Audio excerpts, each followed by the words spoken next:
Hello, Sam.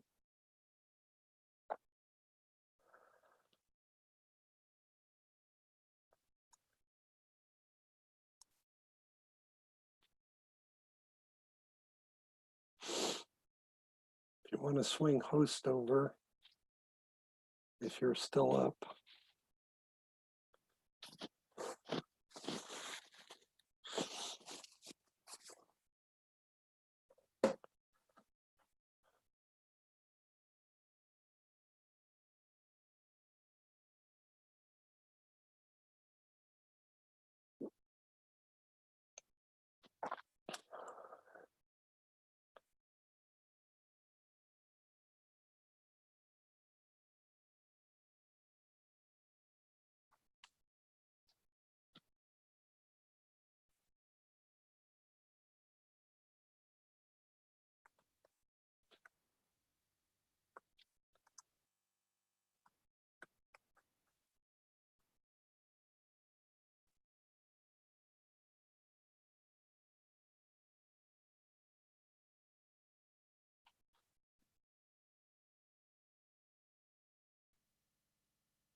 Sam, if you're around, if you could make me host, that would be terrific.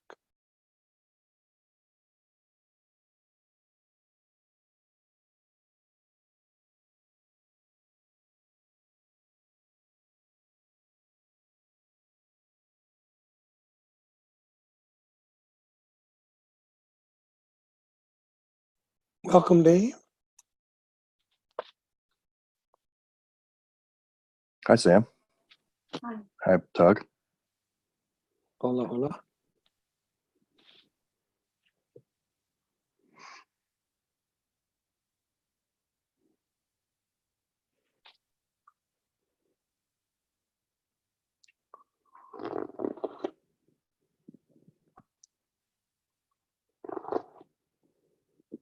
How goes things by you? Pretty good. I'm getting ready to go back to work. So I'm gonna talk to my company Tuesday about what I can do for them. So I think I'm ready.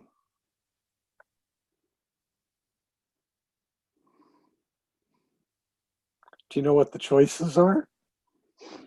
I think I have a lot of flexibility there.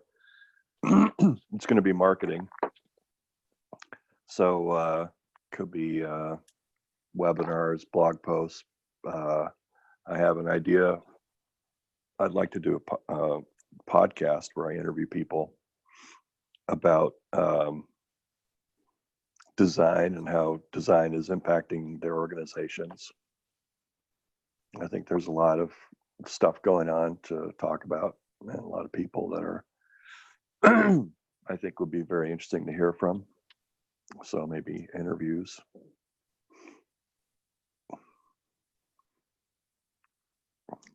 Bravo. Yeah, that's a big deal. Mm-hmm. How about you? I can't complain. I had thrown out previously a frustration with living in the midst of a community within which there was no mechanism for community. Right. And so you stepped up to be the community manager, right? I put in an app to be the community manager. I'm waiting to hear back, but that's sort of that would be sort of a really big commitment, engagement on a local basis to sort of face off with the man and and put some experiments and some aspirations to the test. So we'll see. It's sort of a perfect greenfield fishbowl to see what can be catalyzed.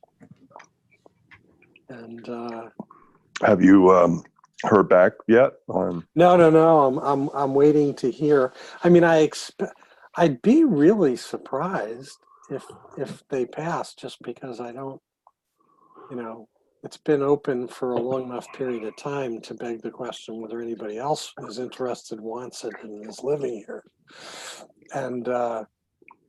And they need somebody in that seat, because right now you have 250 households without any on-site management present and accounted for.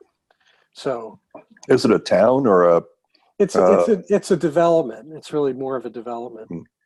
But it's it's a sizable number of people and infrastructure and grounds and logistics, and they're still finishing the last of the build on probably 24 houses odd that will need to be sold, marketed. So there are a lot of moving parts, and to have nobody present on site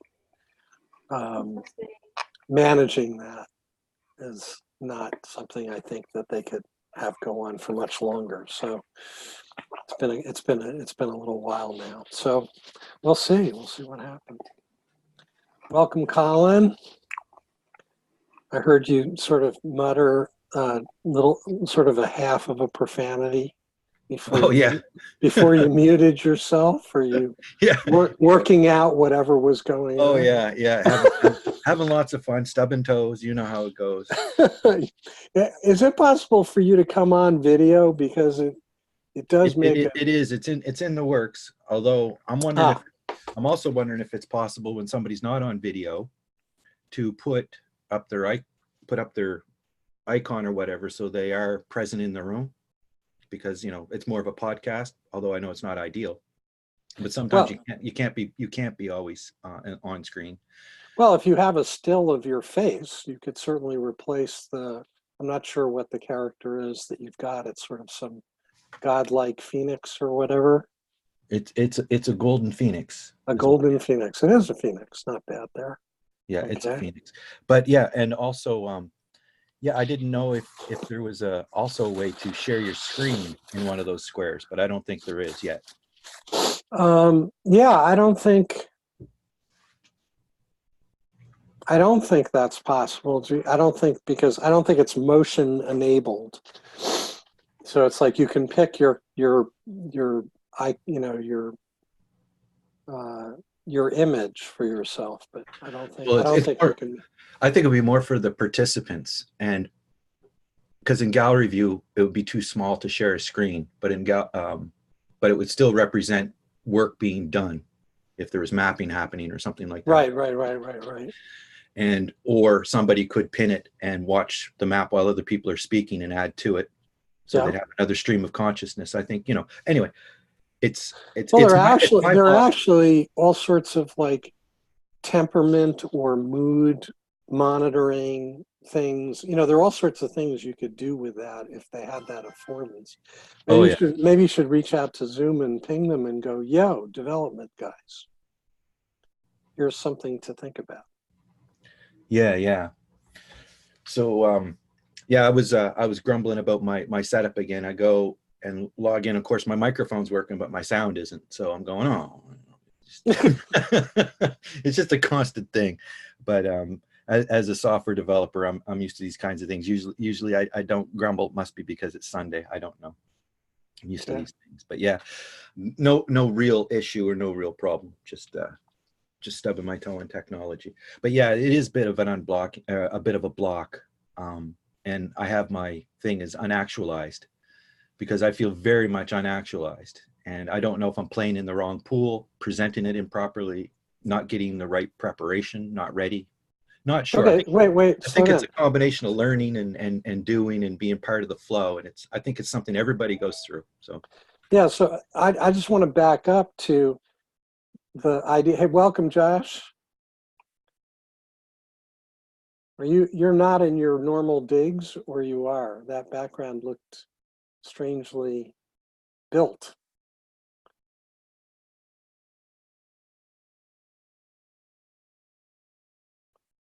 Oh, you are. You aren't. Yeah, I'm in my normal place. You're in your own place? Same place I've always been. Is the construction newly completed, or that's always been?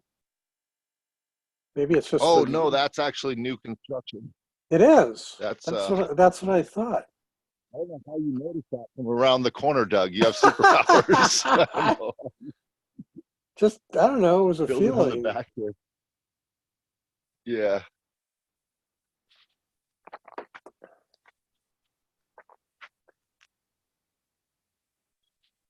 Sam, do you want to make me host just for sits and giggles? So, Colin, feeling unactualized. Can you say more about that? well, Because that's a pure unblocking kind of meme, and it helps if you voice it in terms of putting it out into the universe. yeah, well, I can. I don't know if we've gone through check-ins or. Well, go ahead. Let's dive in, because people are dragging in, and it's fine. Yeah. Well, I guess it comes from.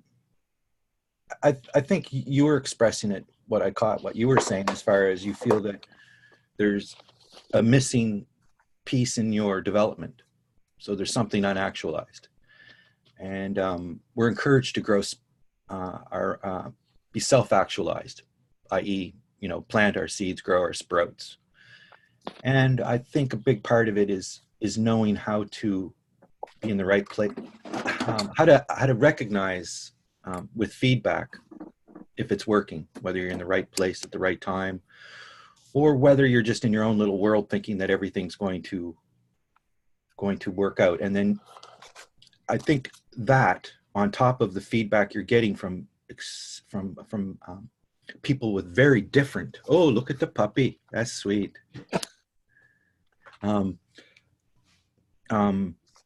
Yeah, just trying to get things situated here. But with so much different variety, you may be in one context speaking and somebody's giving you feedback from another context, which is good, but it's additional too. It's not hitting the mark. So how do you steer the feedback so that it's useful, and are you in the right place trying to do it? Are you barking up the wrong tree, for example? Or is your timing right? I've had comments about all of these things in this group forum, and many things have been tried. I think everybody has good intentions, but definitely I feel unactualized in what I could have done, what I may have been able to achieve, and how I've gone about it. Now, what's the distinction, languaging wise? What's the distinction between unactualized and self-realized? I don't know.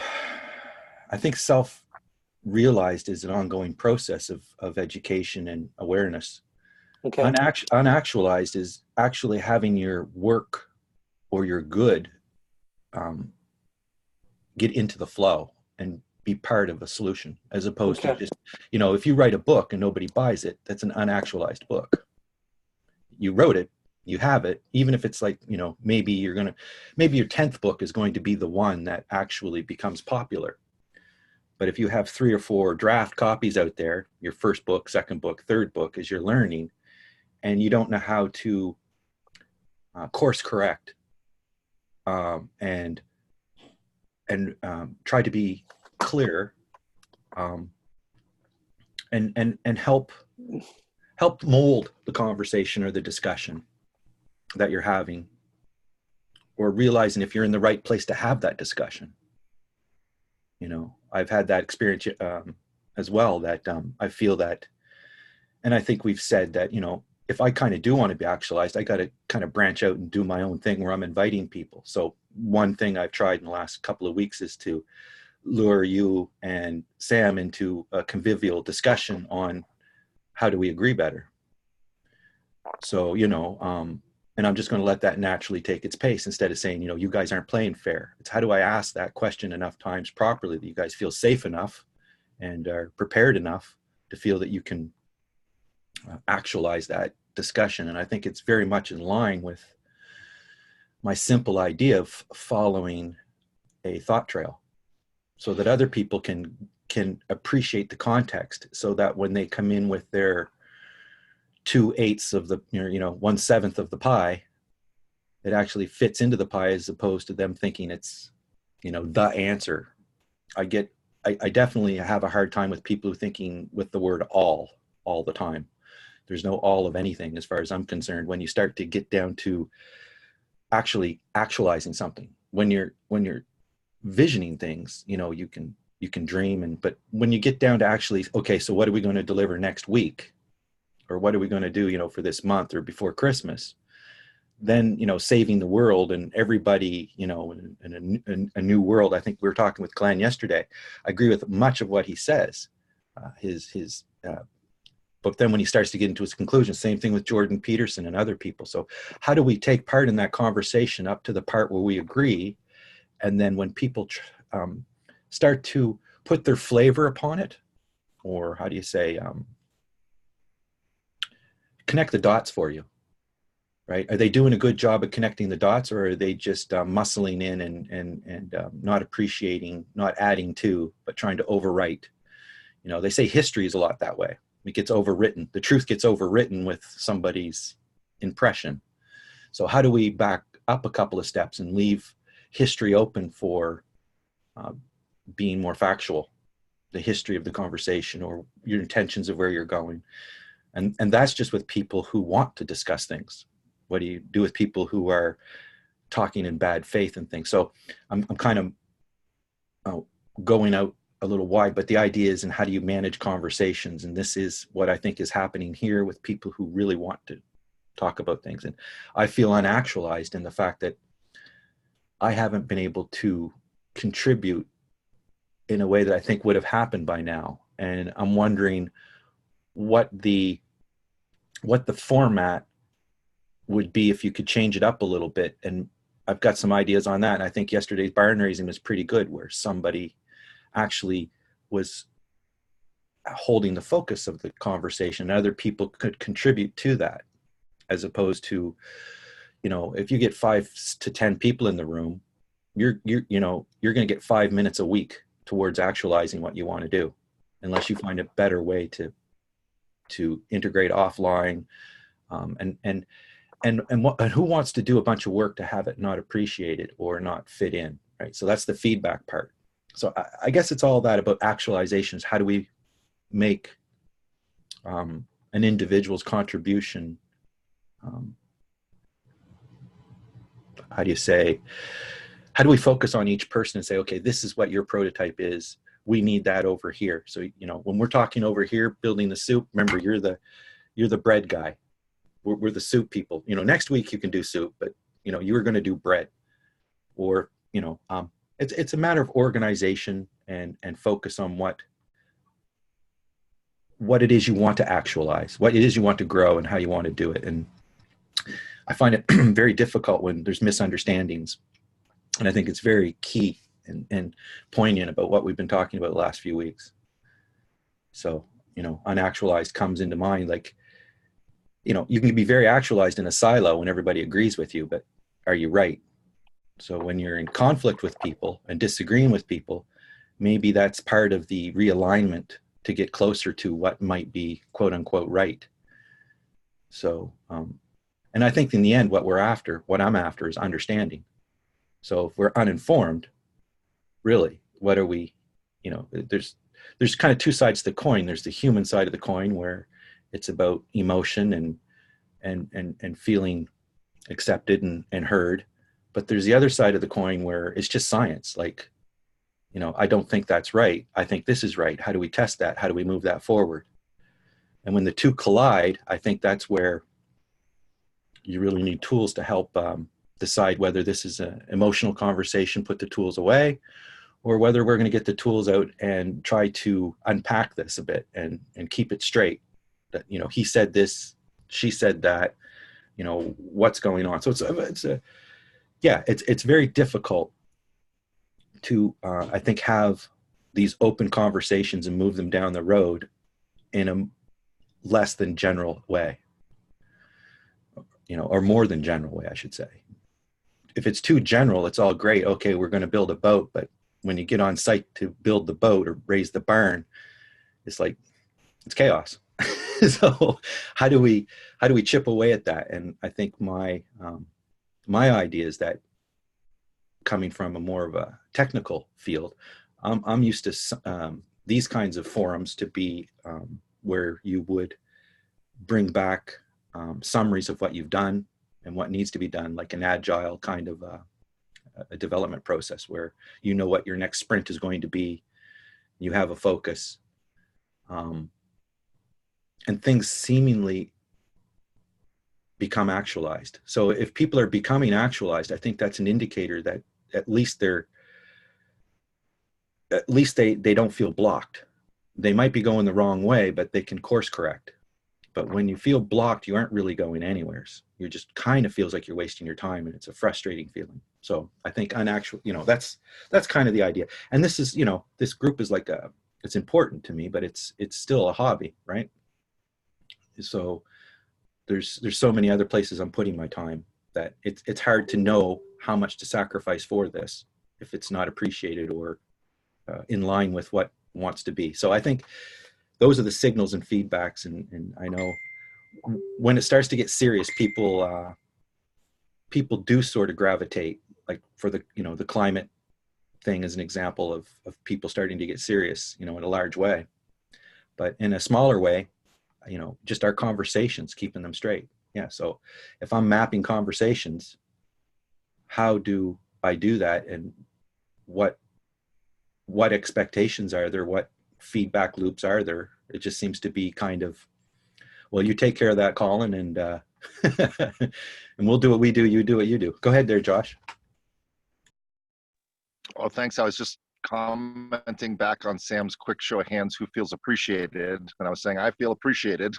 I feel welcomed into the group, and I'm happy to listen to Colin. I'm just listening. I'm just came here to listen. It's Sunday Unblocking, and if it helps you unblock, I got nothing. I had about 4 things that came up while you were talking, and I'm just listening because there's a lot to listen to. So I feel appreciated, feel good, Sam. If there's something you need to say, I'll let you do that too. I want to listen to everybody, and I have plenty of things to say back to you, Colin, as well, if you want to hear it whenever that No, time's no, right. definitely. I'm just rambling because I think we're waiting for more people to show, and Doug wanted to unpack that a bit. And I think it's something Doug wants to hear from me.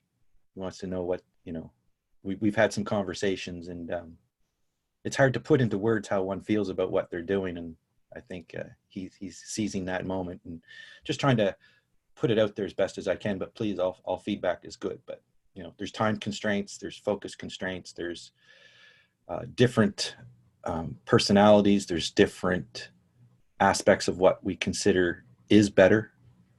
And I really gravitate with a lot of the larger messages that people have here, like Sam's coexistence, Doug's acceptance, Glenn's, superstructure. Josh is all over the map with all kinds of ways to help out. And Dave's listening is amazing. And I won't speak about anybody that's not in the room. So anyway, go ahead. Well, I was just going to say, what came up for me when you were talking is a friend of mine that was my neighbor, actually, and he was an amazing pottery maker. He built a kiln in his backyard, and he would hold these shows where he wasn't quite self-actualized, but he had made something. He had created something. And he put little numbers next to it and prices, and he put candles down the walkway, and he made a party, and no one ever bought his pottery. They were like, oh, that's cool. Good luck on that. Like, I don't get it, but I'm sure it's kind of cool. And the little mini pots you make, I love those, but you give those out for free, so I don't have to buy those. And he kind of, I think, always sort of felt accomplished, but not self-actualized, not like he did the thing he wanted to do. And it wasn't until he wrote a children's story about these characters and then made in clay and pottery the actual teapots from the story, and then told the story and showed the teapots, and they all sold out. And the LA Times did a big write-up on him because of the context of this children's story that he wrote. And then he showed the actual, in real life, the characters came to real life, and everyone bought the characters. So I sometimes feel like it's a lot to do with framing context, knowing what you want, but then also communicating in a way that you couldn't imagine. In other words, maybe there's a way that you see something, like the game that you always talk about, Colin, like we're going to play the game, and you're like, hey, put me in, coach, I'm in the game. And then all of a sudden it's a football game. There's no quarterback, and you start playing rugby. So it's like, wait a second, what's going on? Wait, where's the coach? Oh, wait, there's no coach, there's no quarterback, and Colin's tackling people, and there's no referee either. It's like so hard to play the game when, that's the way I see it, at least. That's what's coming up for me, Colin, is like you're got exactly how the game runs, but you don't want to define the rules or be the coach or be the quarterback or tell everyone what game you're playing. You just, let's play the game together. So anyway, I'll just leave it there. Thank you. Yeah, thanks for that feedback, Josh. I'll let I have some feedback on that, but I'll let anybody else jump in there if they want to. Well, I'd like to echo something Sam said, which is long contribution, tough to remember and respond to everything you're raising. So there's an element, just to sort of go meta on you for a minute. That was a very, very meta comment, definitely, because that is the point. So to go meta on you in terms of it's really tough to clap hands if you only have one hand. So if your goal is to clap hands with somebody else, with each person providing one hand to do it. If your goal is to clap hands, and you don't have the other person's hand, then you're sort of self-contained and frustrated in purpose. And for me, a lot of what you shared and what you said, a sort of common underlying theme is your being source and driving whatever the it is. You're covering both sides of the dynamic. You're not just framing you as an individual within a larger context, not within your control. You frame you within a larger context that you also spend a lot of energy defining and framing. So it sort of becomes this, the whole thing becomes an inside job within a self-generated echo chamber. And the challenge, at least from my experience, and where I've ended up arriving at, is the only way to get people to play with me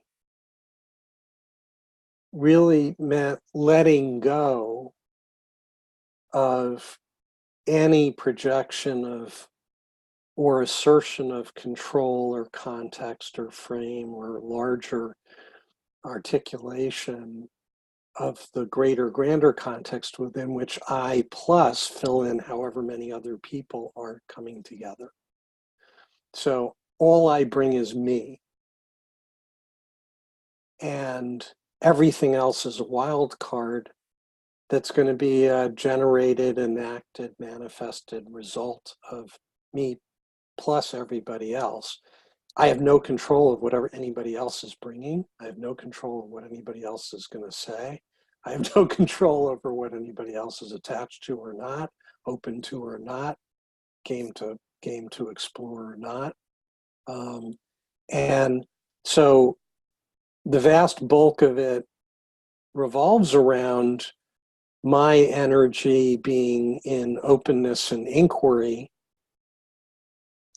or if my energy on arrival is I've got these things that I'm attached to, I've got these agendas that I'm, focused on, I've got these things I want to bring, and I'm looking to enroll other people or get other people or sell other people, or negotiate with other people so I can do those things.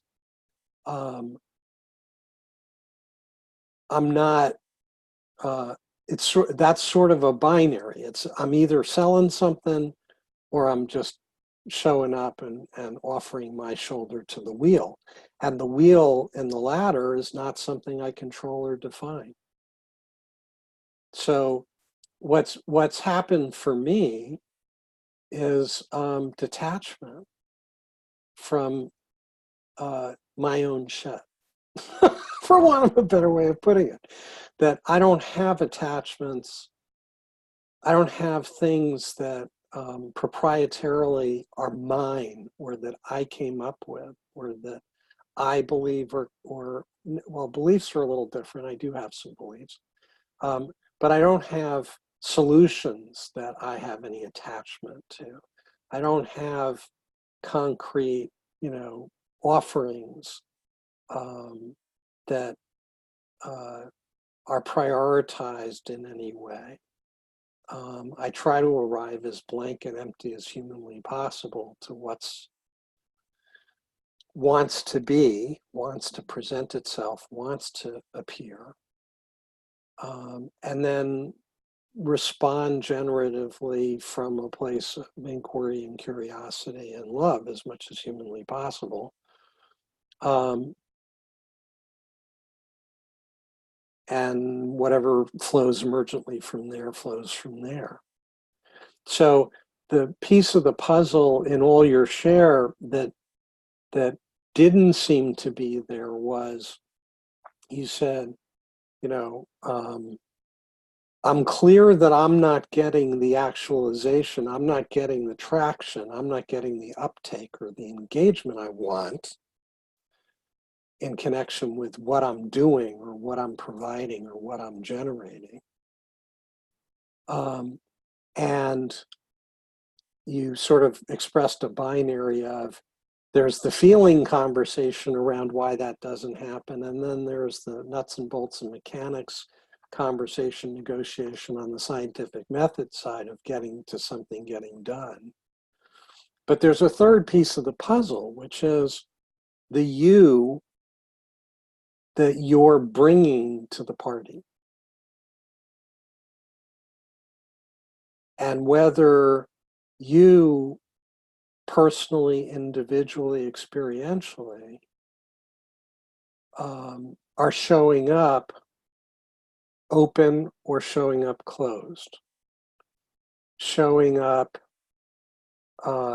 in on the love generative curiosity side of the equation or on the fear scarcity defensiveness side of the equation. Like, these are the binaries of human presencing from my experience. And questioning the you who's showing up is foundational to the secondary stuff that you're layering on top, like, you know, solutions or visions for mapping or for the design of the barn or for the whatever. Like, those things come secondary. The first thing is, hey, Dave, welcome. How are you? Good to see you here. How's weather in Indonesia? And and that was a great update that you last year. You know, like, it's the meet, greet, getting to know you.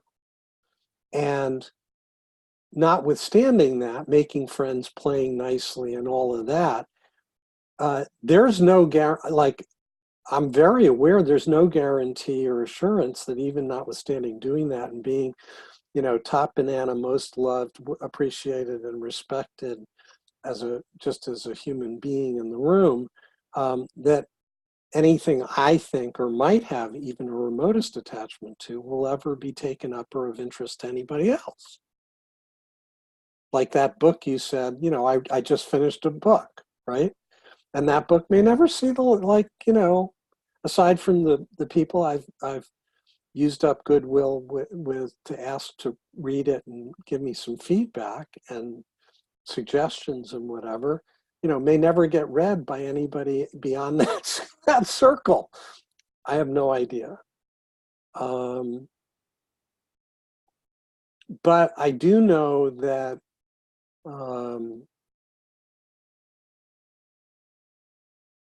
it starts with the connection. It starts with the connection and the feeling frame and the relatives. You hit it, the safety frame around how people experience me.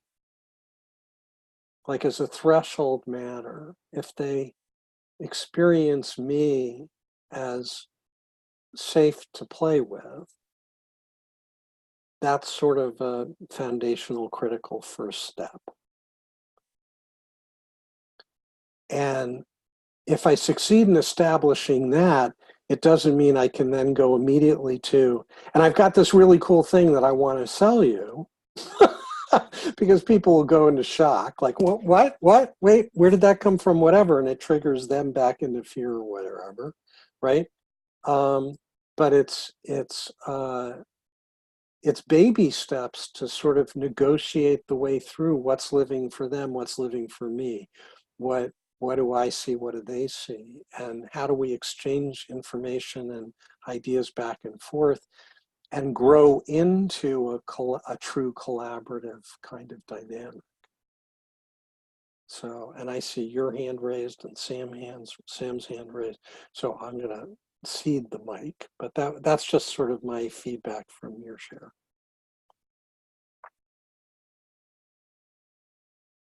And whichever of you want to go first. I'll just go quickly with 2 points, and that is to respond to Colin's request that you, Doug, and I have a conversation around disagreement. I'm available and open and willing and enthusiastic whenever we want to do that. Also, as to whatever format, whether you want to do it in public, whether you want to do it in private, obviously I err on the side of doing it in public with transparency, but I completely am open to your preferences. I get the feeling that Colin would like to be there and would like to map it and like to understand it and understand the sequence of things. So we can discuss how that wants to work. So that's point number 1. And that was way back like 15, 20 minutes ago. So I just wanted to say that this is something I'm trying to keep in my mind to respond to. And what was the second? The second is this idea that much of what we think about in collaboration is what we do between people. But the more important part, as you've been spending some time talking about just now, and I have touched on many times before, is what happens inside each of us in preparation to coming to collaboration. If we're coming to collaboration with a solution that we really want everybody to understand, I think you've all seen how well that goes.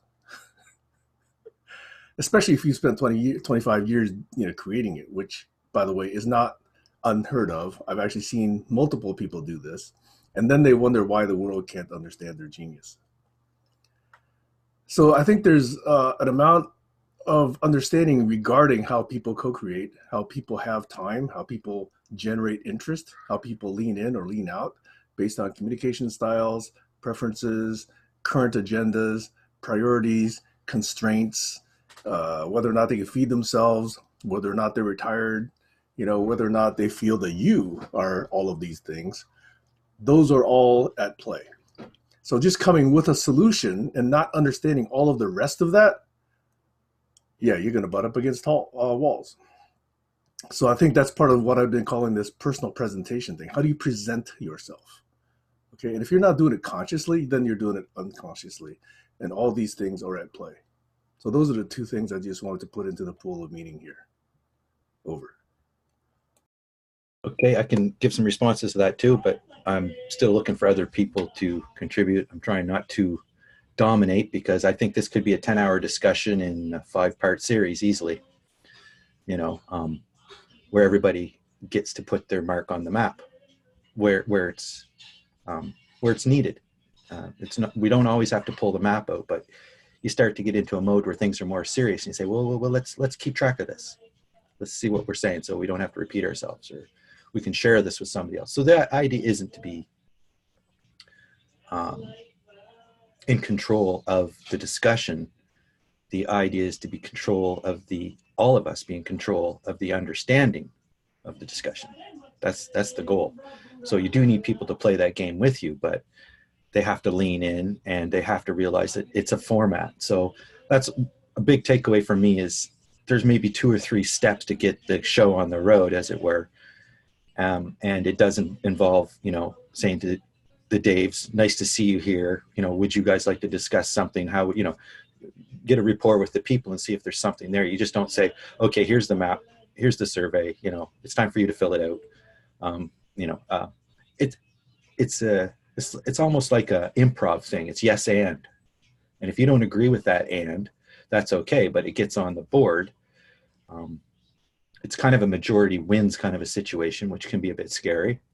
But I think with the right safeguards and attitude and important seriousness of the conversation, that it should be mapped.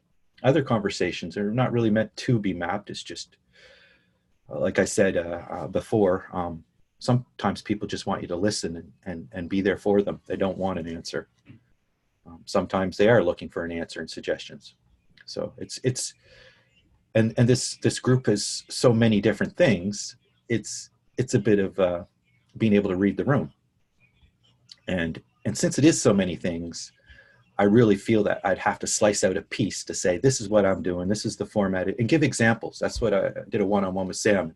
Very, very big important point for that conversation was not only should we have some examples, but what examples should we try to create so that other people will feel safe and say, hey, I'd like to play that game, or I'd like to contribute to that thought trail. Anyway.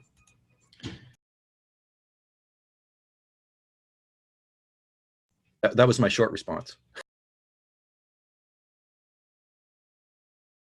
Well, there's no timer operating. If you have more of a response that you want to share, you're welcome and invited to do that.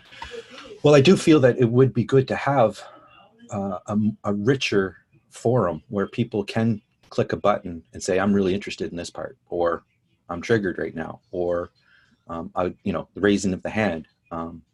And then if they don't get to say it, are they going to type it into the chat, or are they going to go back to the flow later and add it? How do they add it later? Like I'm saying, how do we open up the discussion to be more of a living book? So it's not just, and yeah, I think you were making the point, Doug, about, you might come to the forum selling things, or you might just come as somebody who's listening. Some people have a great idea and they bounce off the group because I've got this great idea. How come you guys aren't allowing me to actualize this idea? And again, it's timing. Like, I think the things that I'm learning here, oh, I should put my camera on, sorry. The things that I'm learning here are important lessons, because it's not about me being actualized. It's how do I fit in and contribute. So, but in that, I have to cause a certain disruption. It's called my disruption, my waves. Not to be too much or overbearing, not to knock the boat over, but, so the way that you get to do that is through gaining trust. And I think you gain trust through examples, right? Well, So hold on a second. I want to slow you down because you said something that sort of stands out. So your suggestion of your entry maps to causing disruption. There is a choice embedded in that. I guess what I mean by disruption. I might not experience your contribution or participation. Well, others do. Well, hold on a sec. As a disruption, but I think it is a choice to be disruptive, right? I think there are people that, sort of come in from a place of being disruptive. And that's a larger question, like for the collective of the moment, which is, how does everybody here choose to deal with somebody who arrives from with a disruptive sort of language or vibe or energy in terms of how they relate to and navigate the world, right? I think you're conflating a little bit, but that's a very important point as well. You're talking about the personality, people adapter aspect of it. People having social skills, knowing how to read the room. And, this might not be the room for it, because the disruption is in the flow of the conversation. So, Sam says you're talking too much. Even though you're contributing and being positive, you're disrupting or making it difficult for me to give you my feedback, because I have to wait 15 minutes to comment on one point. And that is the meta point here. How do you enter the flow of that conversation without disrupting it? So then I bring out this technology tool with 1,000 nodes on it. That's disruption. That's got nothing to do with my attitude. That's got to do with, are you aware of the story that Josh is talking about? Are you aware of the kid's story that I'm trying to tell? Do you want to talk about that story? Or should we talk about that story on another day? So the deep dives was a great example for someone to have their format to get out and present something. And I think yesterday was a bit of a mini deep dive, which is cool. And I really appreciate that kind of a forum. I also appreciate the forum where it's like, today's a day where we're just going to listen to each other, grab some facts to put on the map, but we're not going to show any maps today, but we're definitely looking forward to seeing the highlights, and we're going to have or a newsletter or whatever it is. I think in the end, what I'm trying to actualize as a work might end up being like a movie, right? Once I get the storyboard map made, once, got, all the aspects together. I think that one of the best mediums to present understanding is in a movie or video, you could say, is what we're doing. So how do we produce this, pull out the gems, put them into a logical order without disrupting it? And I think it's working in the flow. So flow, I think, is the huge glowing point. How do you work in the flow? Who has time to go back and capture all this stuff, to comment on what I said? So how do I know? How do I allow you to raise your hand in acceptance and say, oh, keep going, this is good? Or, you know what, you're kind of ruining the mood of what we were starting today. That would be better done on another day or in another forum. So the 3 steps that I've kind of come to think might help would be, as you said, the first step is listening to see if there's something worth discussing. So to use you and Sam as an example, yes, there's some footage that we can go back and get with the start of a trail that we could pursue in a more methodical way, by defining what we mean by certain terms and having that discussion. Is that proper to have that discussion today? No, it's too specific, I would think, unless everybody wanted to have that discussion. But I think that's the generality of everything and how it's disruptive to say, we're going to start splitting hairs for 25 minutes. Nobody came perhaps to the show today to split hairs. So making a map to me is getting very detailed about the nuances of what you mean. So it's splitting hairs in a positive way. Is there another way to say splitting hairs that has a positive context? Getting detailed, nuanced maybe. So, and the idea of the game is the game of nuance. Interpretation, yeah, and feedback. So when you were saying you come selling something, that's almost like you're controlling what's the positive message. And when you're listening, you're doing none of that. And I say people have different roles in different situations. So do you know what your role is? I use the word role lightly, but do you know how to positively bring your superpower or your gift without being disruptive? And do you have the trust of other people saying, oh, here comes this contributor. They're probably going to say something to help in this way. You also see people get a reputation where here comes somebody who's personally disruptive, and they're going to disrupt us in this way. One way I'm disruptive is talking too much. So that's one of my big pet peeves. And I guess the reason behind a lot of this passion of mapping is because I would like to say more by speaking less. But if nobody's listening, nobody's reading the book, you're not saying anything. So the book isn't for me. The book is for greater understanding. What are we trying to understand? Well, let's give it a fair shake. Let's just not keep chasing our tails in generality and platitudes. And one is, how do we disagree in a positive way? Or how do we have differing points of view explained to each other to appreciate the nuance of what might be valuable in that? So that's another way to say we disagree, or we haven't, and there's some places where it is extremely difficult and would be the best use cases for this kind of a situation. And do I have to mention them? I don't think so. It comes down to firm beliefs, closed-minded thinking. And in fact, you can't even start the game with these kinds of people because they're already certain. And certainty, I think, is the thing that, I don't mind having some certainty, but about gravity, for example, gravity's good. I'm pretty certain there's gravity, but people are certain about other things that I'm just not so certain about. And they say, well, it's just like gravity. I'm that certain. And it's like, are you certain you're that certain? Oh yeah. And you're doing the wrong thing. And it's like, okay, how do we unpack this now? Because there's so many people that may believe one way. Some people may believe another way. Do we actually even have facts for this discussion? And how much authority should these beliefs have? How much influence should they have? So in what context? So it is a very difficult thing which I propose. And I think this is a great place to feel frustrated in that and trying to find ways to be actualized. And it is not an individual thing at all. Just like building, I think, a lot of scientific engineering or whatever. It's a group effort based on decades and centuries of learnings.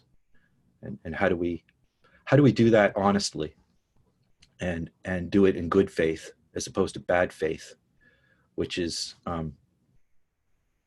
I think the way a lot of power structures are today. They're too big to fail, and they're wrapped up in a certain traditional way of doing things. And for example, what climate change? Let's just keep the fossil fuels flowing, or there's a lot of geopolitical things that I think are coming to the forefront that's standing in the way of greater understanding. It's the hard issues that Sam says he'd like to talk about and get into, but never really gets a chance to. But I think he feels the same way. So when we do get into them, can we map them? Hey, Heiner, how you doing? Hey, Colin, can I ask you a quick question? And this is going to sound a little bit pointy, but are you speaking for feedback or are you speaking to get on the record? Well, I'm not trying to tell people what to do, but if I would be brief, I would say it would be good if I could figure a way to do a few examples of this, short examples of starting an understanding trail where people are actually helping each other understand what the other person's point is. And it's great Heiner's here because it is a multimodal type of thing. It's not just looking from one point of view. You come back and look at the matter again from another point of view. And I think the diversity of people can do that. But when one guy wants to talk about topic A and somebody else is talking about topic Z, we're just basically having a share, which is good, but it's too general to get into the nuances. And then I become like a reporter, and like at the end of the year, I'll give everybody the report card, and that's not interactive. It doesn't really go anywhere. It helps me understand and follow what was said. But if it's not navigatable and you don't understand why I put things where I put them, what colors I used, then it's a one man actualization, and that's not success to me. Like the pottery Josh was talking about at the beginning. Guy made beautiful pottery, put it out for sale, but nobody would buy it. But they loved being around him, and he felt that he wasn't actualized. Then he did some things differently and got some different results. He still didn't sell his pottery. I kind of missed the point about the pottery, but of selling it. But I do understand the part about being actualized. No. Yeah, he did sell all the pottery at that point. Once he named it was Federico Caricaco, and it was a teapot that had lost its lid.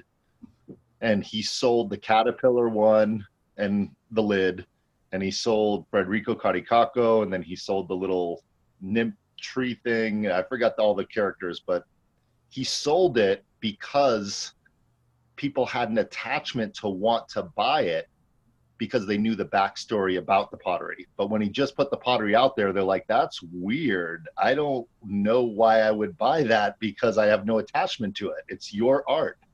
It's not my thing I want to bring home and put in my place. So what's this? Hold on one second. There's go ahead. There's something that just occurred to me. I'm sorry for jumping in, but No. there's something that just occurred to me, Josh, about that, because this is the $1 million question, right? This is the biggie, like how to catalyze connection, engagement, action, right? Now, in the story you shared, he's making his pottery. Everybody loves his pottery. Everybody loves him, and nobody's buying anything. He creates a children's story. And the earmark of children's stories is that generally the things that they touch and they invoke through the eyes of the child that's being written for, right, are universal. Like when parents read children's stories to their children, it's new for the child, but it's also new for the parent through the eyes of their child. It's sort of a bigger than, a transcendent, bigger than me kind of contextualization, connection, right? So he writes a children's story, which creates that moment, creates that emotional catalytic chemistry between the people that have children, their children, and the reading of those stories to their children, and the pottery that he's making, and the stuff flies off the shelf. So, so in that moment, in that sort of nexus, because it actually doesn't have anything to do with the pottery. It has to do with the children's story, which has to do with the story, and has to do with how I, as an individual, relate to that story and what that story triggers in me. And what just sort of flashed for me is, to what degree is that actually about it triggering in me a feeling that is based on whatever the catalyst is being bigger than me? It's not that it's about me. It's not that proprietarily I'm making it my own. It's that it's actually providing a gateway into me being attached or connected to something bigger than me. And in the transcendence of that, right, that's what actually triggers the uptake, triggers the energy, triggers the flow, triggers the driver. I wonder about that. And Heiner, I'm thinking about you too. Like, how many years of how many events of how many people coming together with all this blah, blah, blah, and all the sharing of aspirations and visions about saving the planet and SDGs and all of this stuff, and nothing changes and nothing happens. And to what degree is all of that stuff sort of anchored and rooted and stuck in it being a projection of the people that are participating of themselves, meaning an imposition on the world, the environment, and all the issues that they're, making mud pies around, versus them transcending themselves in service to something larger than them?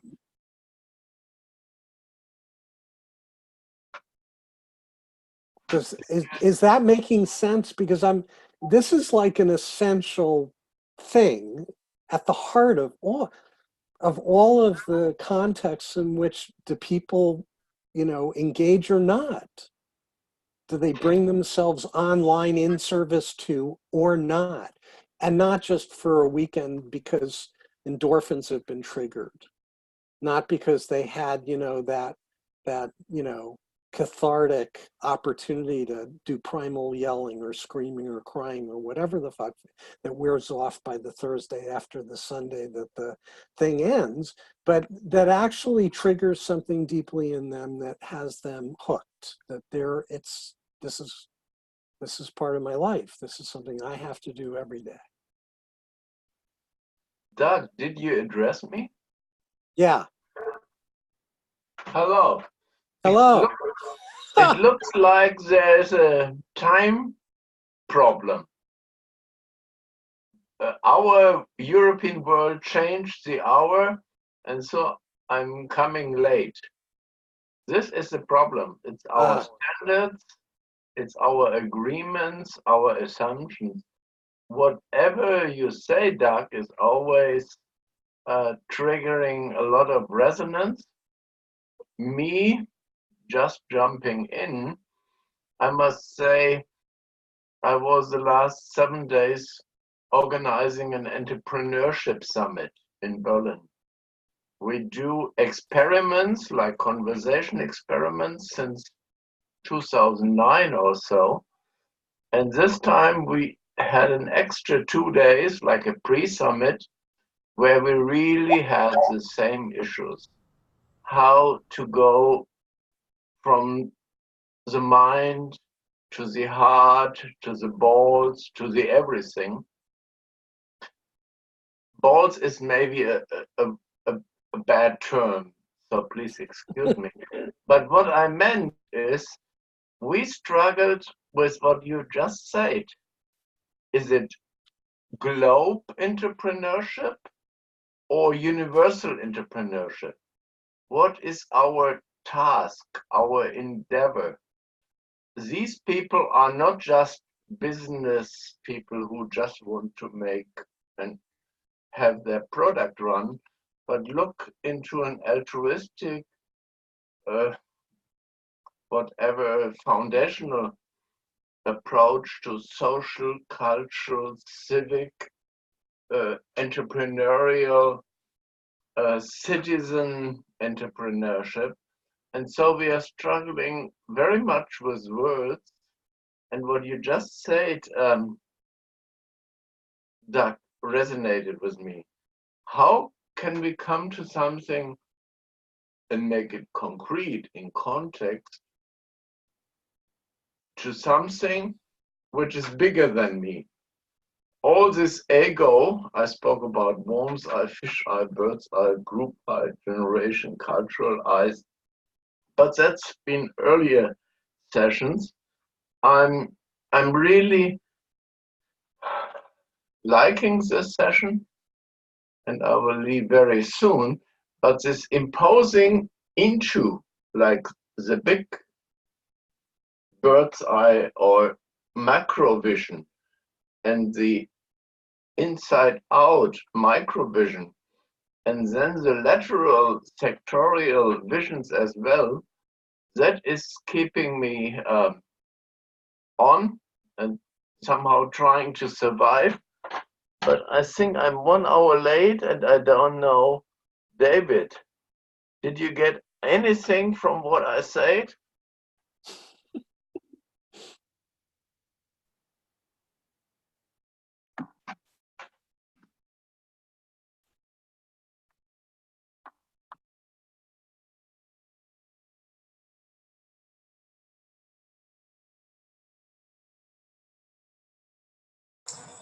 It's all good, yeah. Got quite a lot from it, especially the eye aspect of it. I think we're also culturally diluted, that we cling to a social identity and a national identity that's exaggerated to a huge extent. And I think consumerism has that effect. So basically, we need to look at all of our cultural issues, the greed that has warped our ideals, because basically by this time, all of our nations should have come together in one sort of respect. This room should have come together in one sort of respect, and we're about 100 years out. It's not just European time, it's global time. We're all on different time scales. But it's not about diluting that, it's about actually honouring what it is individually and independently, and allowing that to evolve.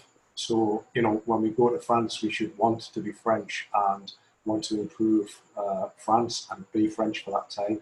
Go to Thailand, we should want to be Thai for that time and immerse ourselves in that culture, because those differences, those margins and those universes expanding are what changes the dynamic from a global dynamic to a universal dynamic to a multiversal dynamic, and that's exponential growth.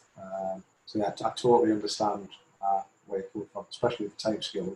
We're well out on time. Me as well, guys, sorry. I dug a pond and a banana circle today on my own, and they're huge, they're massive. So I'm a little bit sort of fell asleep. Sorry. That's me out. Thank you, guys. So my question was, I'm struggling with words, and you know I'm always difficult. Is it system entrepreneurship? Is it universal entrepreneurship? Is it globe entrepreneurship, a term we just introduced? Or is all this wording bullshit?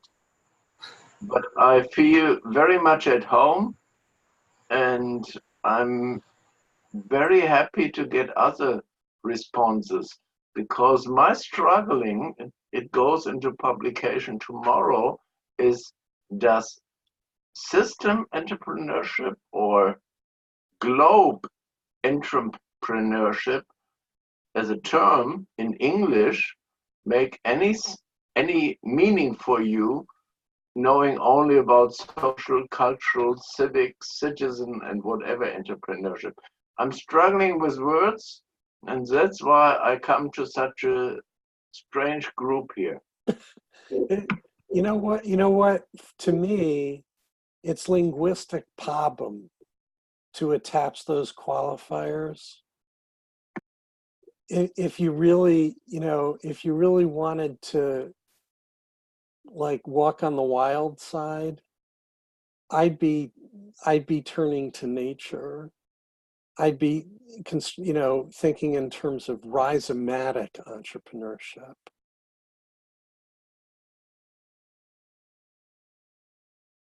Rather than all of that hierarchical, structural, scalar, quantification-centered stuff.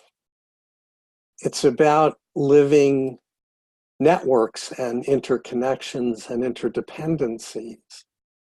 And it's much more, if it's sort of future looking and new paradigm looking, then that speaks a lot louder to me than any of those.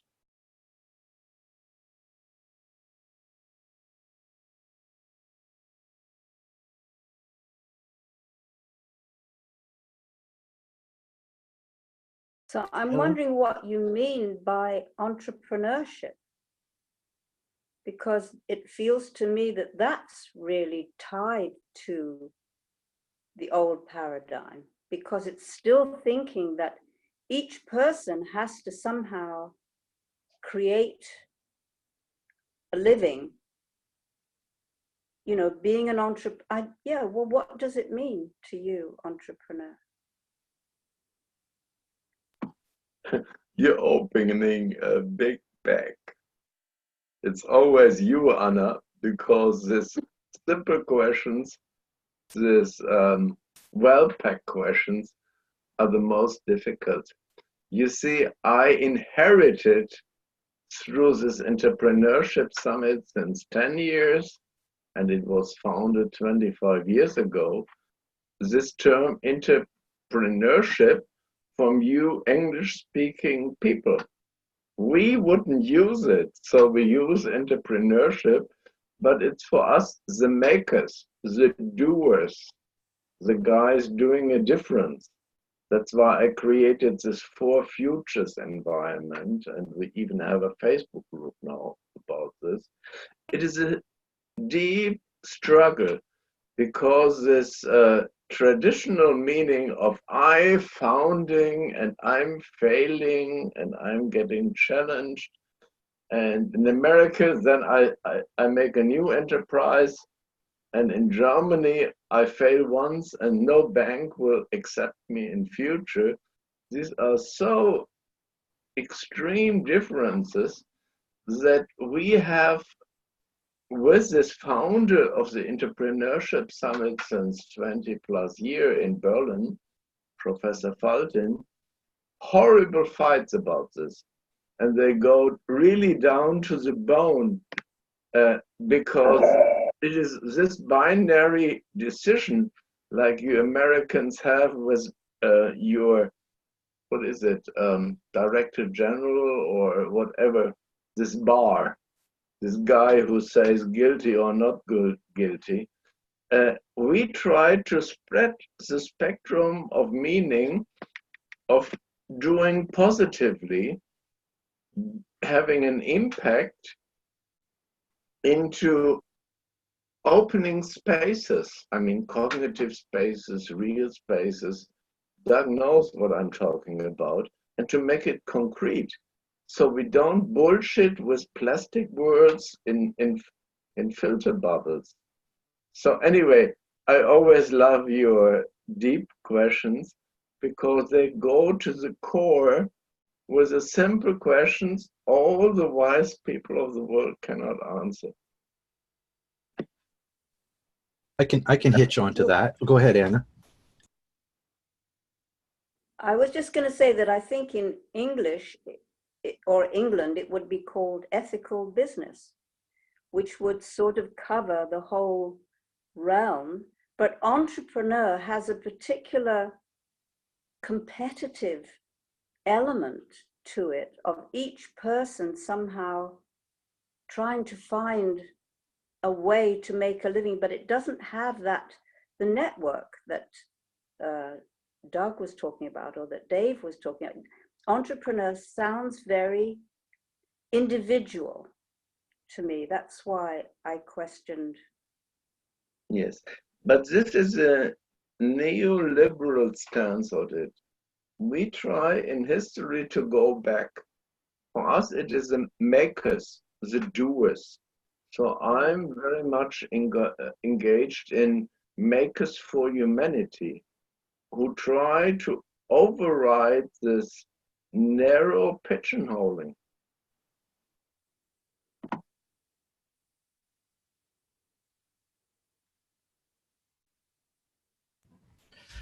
Yeah, so you know, I think Doug also mentioned that we're all looking at the same world with our own eyes, and so how much of it is unique and individual, and how much is just a different interpretation of the same thing, and how much we can express that and be understood. So from what I'm hearing,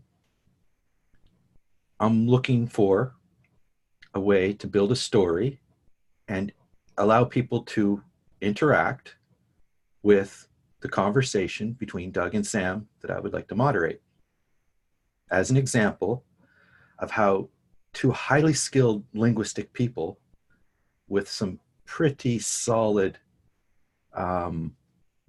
opinions of good and better, or at least they can feel when it's going off the rails that this is not good and this is not better. So a lot of it's defensive.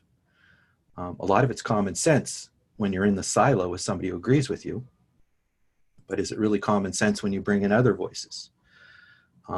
So how do we build that story as a doer and a maker? That's what these maps are. So, and the map that I'm building is pared down so to the crayon level of simplicity, to not add any extra complexity into the fact that we're going from this point to this point. The fact that it might not be in a dictionary and it might not be searchable is at this point secondary. I've got all kinds of ideas of taxonomies and context sliders and ways to, you know, envision this from different points of view. You know, who agreed with this point, who disagrees, all kinds of things. Who actually thinks this is important, who wants to take part in a different conversation. So it gets a lot of noise out of the conversation if you can help guide the understanding in some way. So so yeah, to actualize understanding, to come back and add Anna's point into this, is that, and I think Sam's hunch, is that there's always going to be disagreement. There's always going to be competition. There's always going to be different views. So how do we coexist with that? And when do we know that we're not coexisting and there's very little chance of coexisting? When do we know we're just trying to play nice, knowing that we're not going to agree? You know, and sometimes it doesn't matter. So, you know, are you splitting hairs? I think you say you're splitting hairs when you're trying to get into the nuance of something that may not be important. I think you're getting to the essence of the story when you're investigating things that are important. So try not to split hairs with things that are not important, side trails,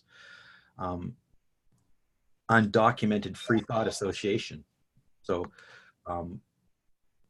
you know, what if fossil fuels didn't pollute and the people that owned them weren't greedy?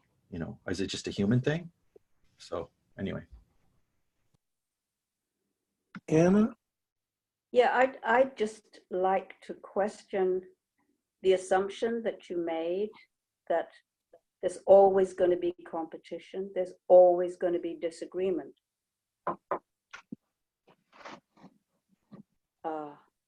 Yeah, that's it. No, not with everything, but yeah, I'm sure we can agree on some things, and I'm sure we can disagree on some things. Quite certain. And I don't like to say that I'm certain unless I really am, because that's one of my pet peeves, is people who are too certain. But I'm questioning your assumption that there always has to be allowance made for disagreement. I don't know about allowance, but I do believe if you do happen to get onto a disagreement trail where it's not coming together, then you're going to get to a point where I think politics takes this position. We're going to have to make a decision. There's going to be winners and there's going to be losers. Well, And I'm questioning that. I think that's our problem. If we assume that there's going to be winners and losers, it doesn't work. Well, it's not that it's, hold on, Colin. I want to, Heiner raised his hand. I want to make sure his voice gets in here. Dave's on the heels of Heiner.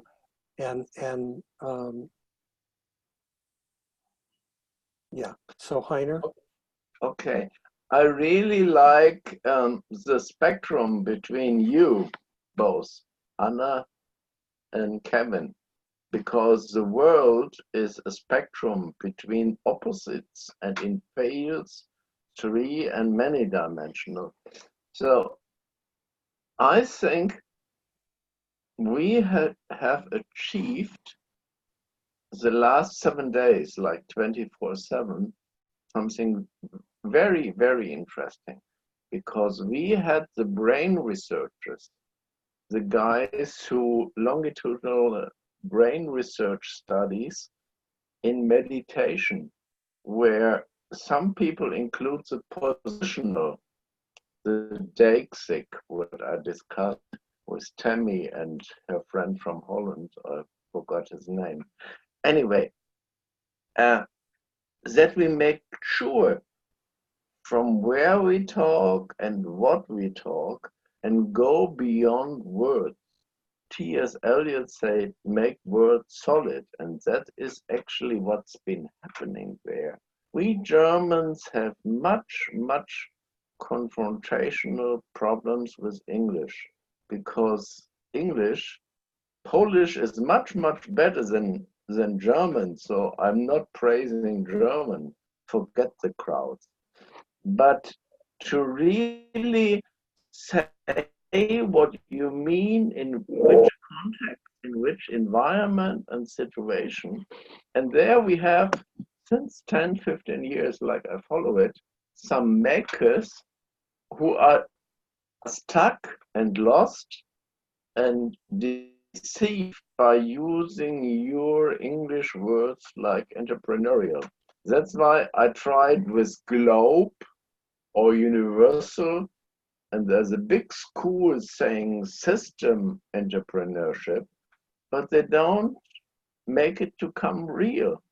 And to really bridge the, how do you say, canyon between Anna and Kevin, we have to go beyond words, but not words only, but microscopic and macroscopic at the same time.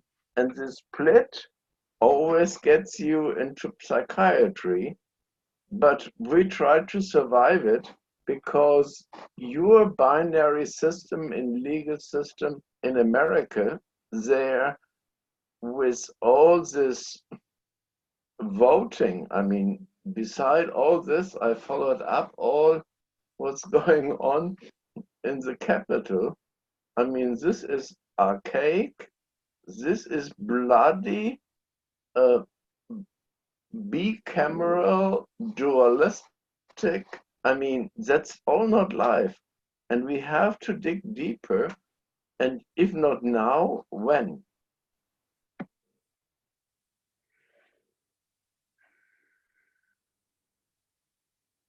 So thank you, Heiner. That definitely puts it in a good light of digging deeper. Hold on, Colin. Hold on. David, you had raised your hand after. I didn't see that. Go ahead.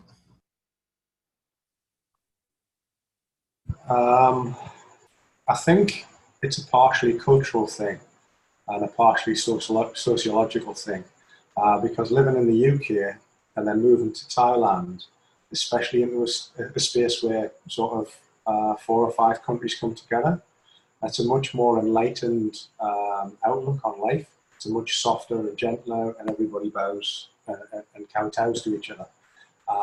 And I think in a situation like that, where everybody actually tries to solve everything rather than tries to sue, nobody sues anybody here. I think I mentioned this, we had about 4 or 5 people in the village. There's 180 people in the village. We've had 4 or 5 people in the last 20 years that have had cancer. So everybody eats sort of natural products. So, you know, you're eating stuff from a lab and it changes your personality. We found that if we fed rats on, you know, standard junk food that most of Europe eats and most of America eats, you start a fight. It's a common problem. So basically the idea of duality doesn't, if you live in a culture that is middle road, it tends to be everyone's a winner. If you live in a dual polarized society, it tends to be there'll be winners and losers. If you lived on a planet where, you know, it was a completely different set of guidelines, it would be different again. And we have to look at what the best ones are on the planet at the moment. We have to look at the indigenous knowledge. We have to look at sitting in a circle, looking across the room with community in the centre. So we're constantly looking through a community and remembering what's most important. And I think as a group here, we need to set, because everybody's talking about their own world vision. Yeah, that's great. We all have our own world vision, our own universe. Some of us have kids, some of us have 6 dogs, 20 chickens. And we all have our different dynamics, but at the end of the day, we all want to be happy. We all need certain things to enlighten as individuals. Then we need certain things to enlighten as communities. Then we need certain things to enlighten as a global collaboration. We have to take everything into consideration. You know, that there may be spirits, seen and unseen, that, you know, the ancestors may be about us. If it's not going to hurt anybody and we honour that, then it's just, when we acknowledge that, we are more grateful for everything that could be around us. We start to be more grateful for the life around us as well. It changes the entire dynamic. And everyone can be a winner and everything can be a winner. It's just removing your own ego and putting something else in its place. And that might be unconditional love, it might be another word for Doug, it might be another word for Heine, and I might have the word God. At the end of the day, we're talking about the same things. We have to look at the fact that most of this is semantics. We're throwing energy out there. We're throwing our love out there constantly. And if our love isn't received, we turn our backs and we've got the spikes out again. You know, the hedgehogs are back in the room. So it's basically about bearing down to the bones. It's bearing down the source, to that little tiny glint of light inside, and trusting each one of you enough to do that. And then rolling that out into our families around us, the villages, the social structures. We know the whole system's screwed. It's based on, well, in England, maritime law, which is basically raider law, which is basically pirate law, based on a monetary system that's a control structure so that everybody's held in one place. The houses are set up so people don't talk. They put loud music on in the pubs so people, because most of the revolutions in the world have been sorted in pubs, drinking ale that's alive, that feeds your gut bacteria, your brain bacteria, boosts your immune system, and you say, well, I'm not taking this shit. We all need to get together. So they put loud music on in pubs now and have, you know, slot machines and women dancing naked or men dancing naked, whatever. It's all smoke and mirrors. So we're starting to lift the veil on everything. We're starting to realise that it's all about unconditional love. It's all about cooperation. And we're all speaking exactly the same language, no matter where it comes from, apart from some bits are a little bit crazy. So I think it's time to get down to feelings. It's time to set a worldview as a group that we would like to see. It could be something like heaven on earth or Valhalla, wherever you come from, whatever you feel, and then putting that into small steps in the things that we choose to do to make that happen, and maybe to start some small projects and look at how other people are doing it. We need to start. I don't like the word need. It's sort of telling the universe that you need it. It's time to start looking at how it works in other situations fluidly. There's the eco villages, indigenous communities, it's working. Then globalization comes in to indigenous communities and ruins it all and says, look, you're fixed now, everything's okay, you've got money, you've got this, you've got everything, you can sue each other. And they're like, well, we were better off before, but then they forget. So it's time for us to look at this and sort of readdress it and remember. And it's time to move this out of the chat room and into real-time situations, even if they're small, even if it's an orphanage in Botswana, or you know, we need to start knowing that we're not going to hurt anybody, starting small enough to know that if we do make mistakes, nobody's going to die and nobody's going to get really let down. Things that we can just sort of take baby steps, just crawling towards to sort of fulfill. And I'd like to do that. I don't know if you guys will as well. Because I think the knowledge and the beautiful hearts and beautiful faces in this room, we've got a 2,000,000% chance of succeeding. Maybe more. More.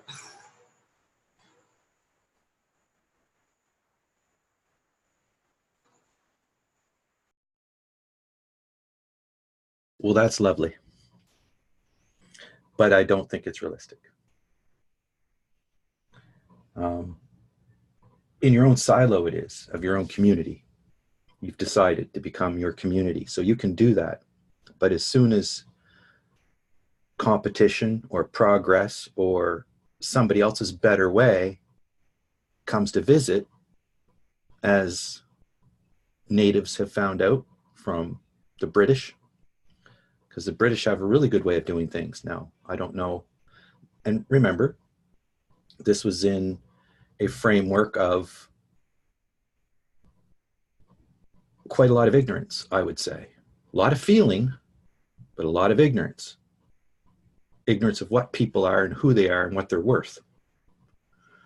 The British didn't think black people were actually people. All right, so Colin, the Americans only credited blacks with being 2/3 human in our Constitution. But Colin, and women too. Colin, here's my question for you. Oh. Here's my question. Each one of us is an agent in control of ourselves as units of one. I am a human being. I have whatever my generative potential contribution to the greater, grander world within which I live. That's the only thing I have control of.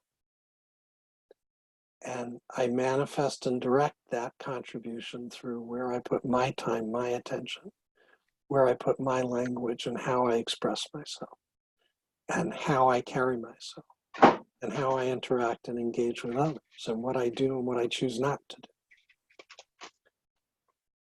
And the resultant end product of me plus 8 billion other human beings is the world we're now living. So is there something I said that went against that? Yeah, hold on a sec. Okay, where was I going wrong? Because I don't get that yet. Colin, hold on a sec. Take a breath, bear with me. So my generative contribution is reflected moment to moment in whatever I say and whatever I do. Now, David shared a greater, grander vision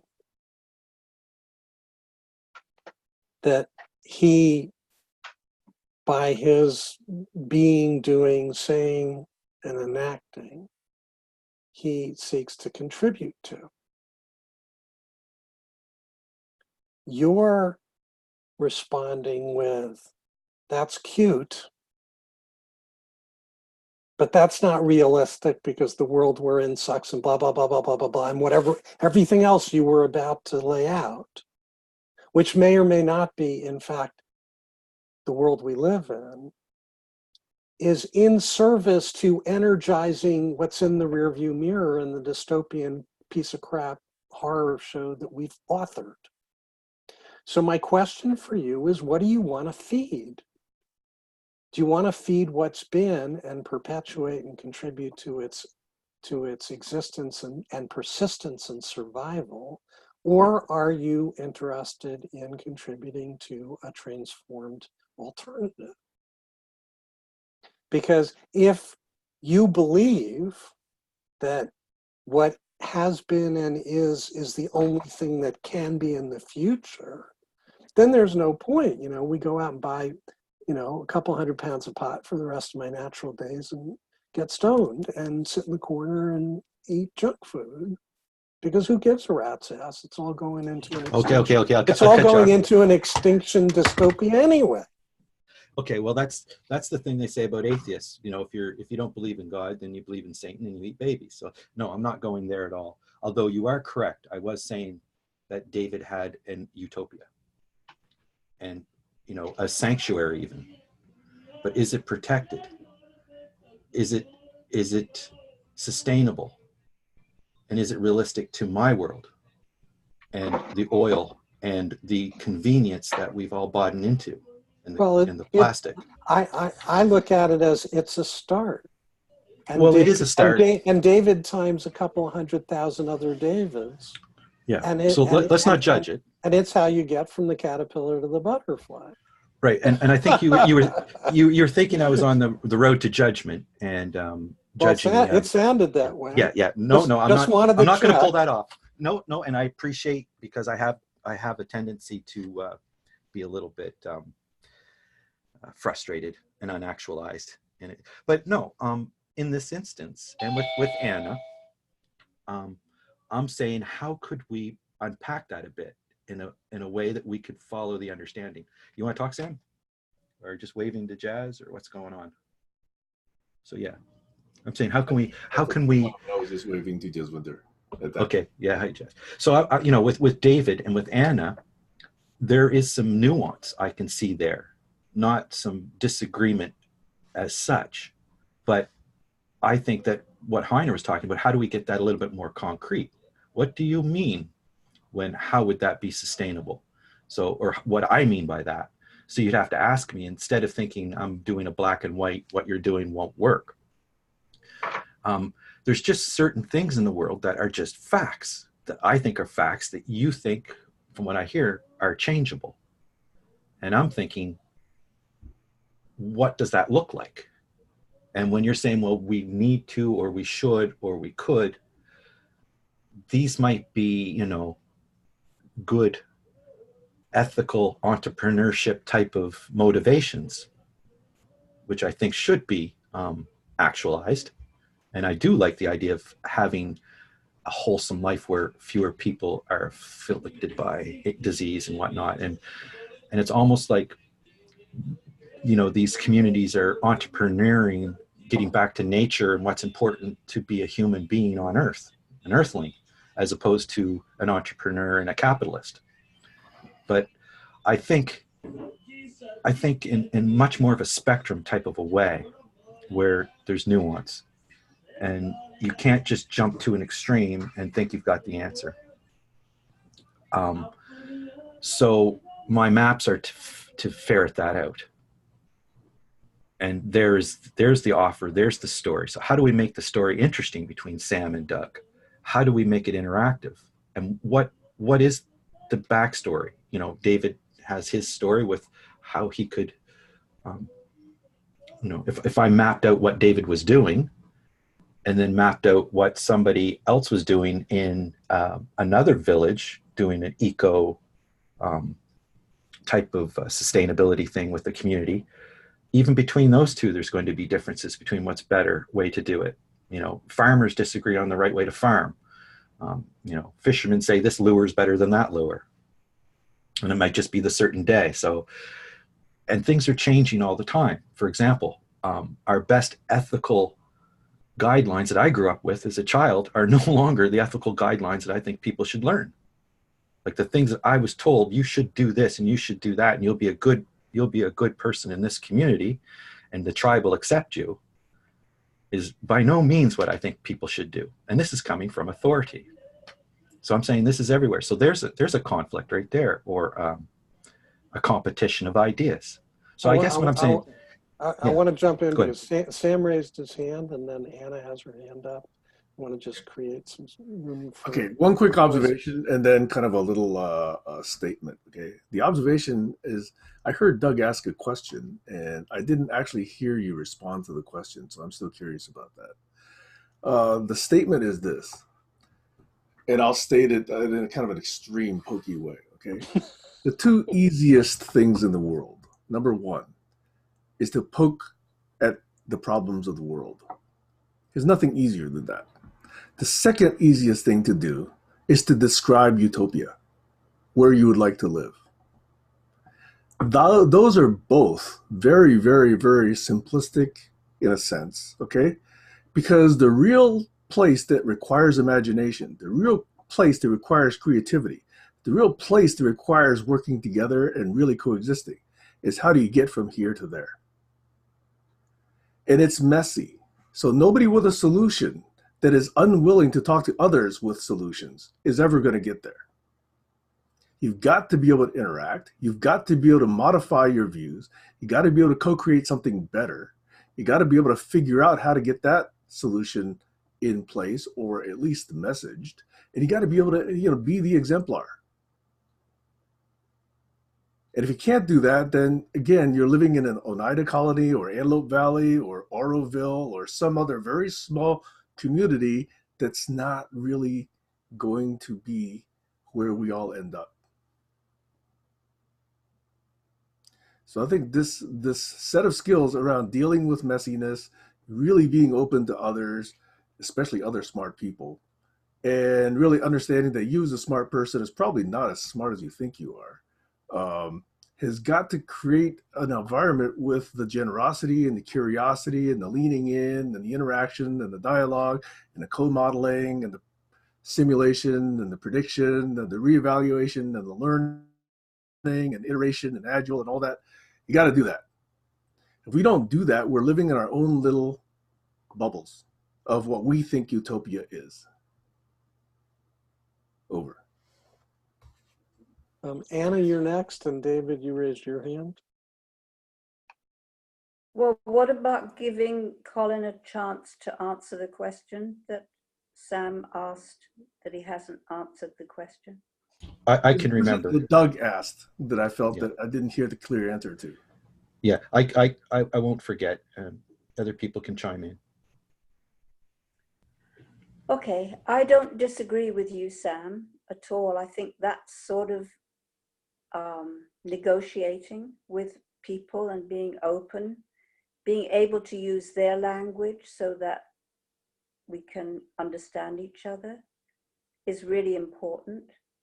But I do think that it really begins with a decision.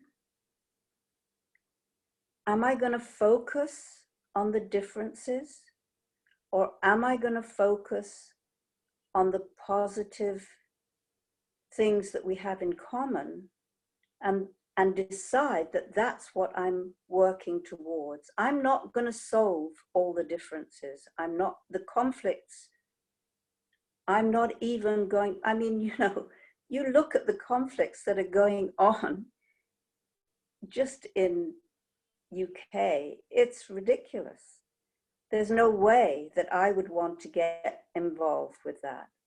So for me, it feels really important to know, what my focus is. And it is, I think it's more like what David is talking about, focusing on what I want. And it may sound idealistic, but I'm putting my energy towards that rather than trying to encompass all the conflicts and say, let's resolve the conflicts. So I think that decision initially is really important when it comes to having discussions. Over.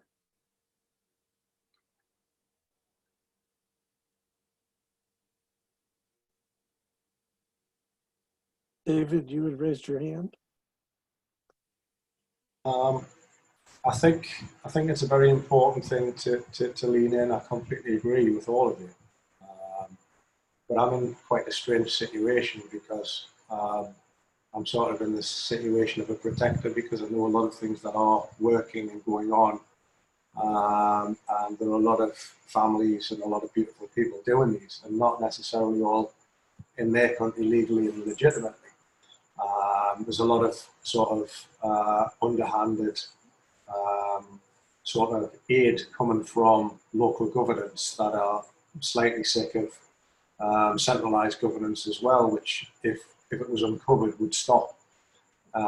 One legitimate one is Durham County Council's working with all of the permaculturalists to change to a transitional city, working very closely, and eventually they're hoping to work with the producers of houses to try and make them green and ecologically friendly. Now, this is happening across the globe, across the UK, with a lot of governments that are doing this underhandedly. So I could lean into this a great deal, but it would put families in jeopardy. It would put cohesion in jeopardy as well. I'm party to an awful lot of information that could put people in very sticky situations and set things backwards. With my own ideals and our own ideas within our village, I'm happy to share absolutely everything with everybody at any time, at any point. And I'll probably at some point try and condense it, write it down and do a talk. I'll try and do something interesting with it so I can sort of make a show and tell. We've got some interesting dynamics. We've got lots of friends in local government and local council. We've got the King's Project, which his ideal was every Thai citizen should be completely self-sufficient and self-sufficient. We have his daughter, who has exactly the same ideal but loves technology. So we could inject appropriate technology into that. There is an awful lot of scope, and one of the greatest things, as nice is, and pardon this, when the elephant shits, the Thai man shits higher. So we've dug 4 ponds. The guy next door has dug 5 ponds. We've got 10 varieties of banana. He's got 15. So he's looking at, plus he's got his rice fields and he's got his monocrops as well. He's got a huge space, but that's a start. And now they're talking about integrating. We were showing them and just sort of showing them shade plants that would grow within the rubber plantations. So we can start to look at agroforestry, and then integrating healing herbs, etc., etc. And if we could create a flagship region, which is quite possible and probable, we could possibly create a flagship nation if we could get the royal family on board and the junta. And everybody's very, very big on organic. They realise that cancers are formed because people use chemicals and chemicalised food. And I can see a sort of deterioration, but I can also see this huge sort of push across the place. And it's the whole of Asia, Southeast Asia, but it's also into Africa. They're already banning plastics. They're stopping it straight away. They're already banning chemicals. The streets ahead, third world countries are becoming first world countries. So if we're looking for investiture of ideas and ideals and putting something together, why don't we choose a space, invest our time and efforts in creating a utopia somewhere that can expand? That's just the idea. It doesn't have to be my utopia. It doesn't have to be.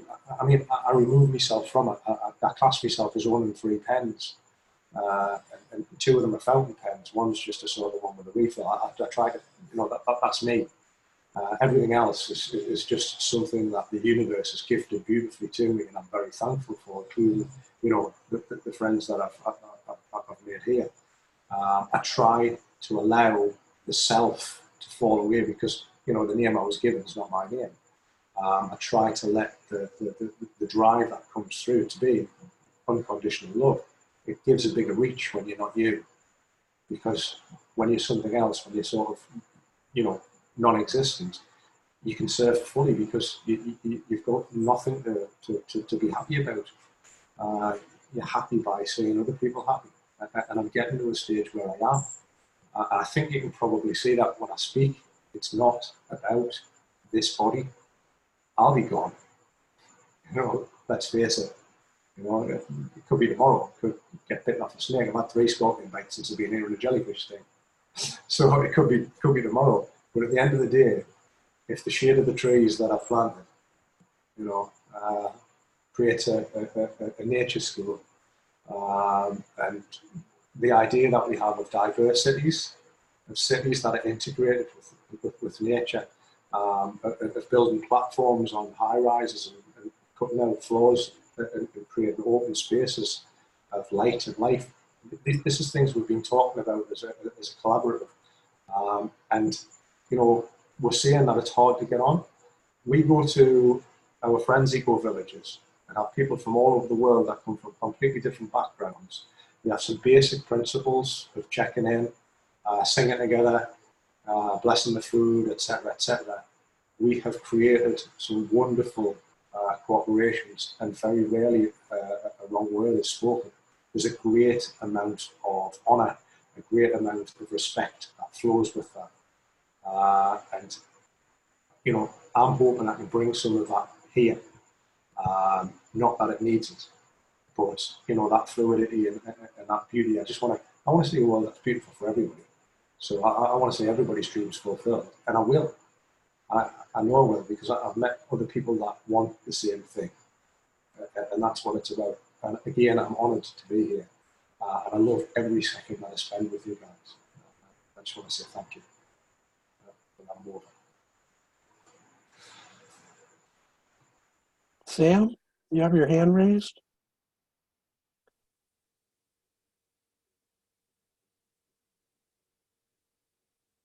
Yeah, I think there was a point that Anna raised a while back that I wanted to make a small distinction on, and that is this focus.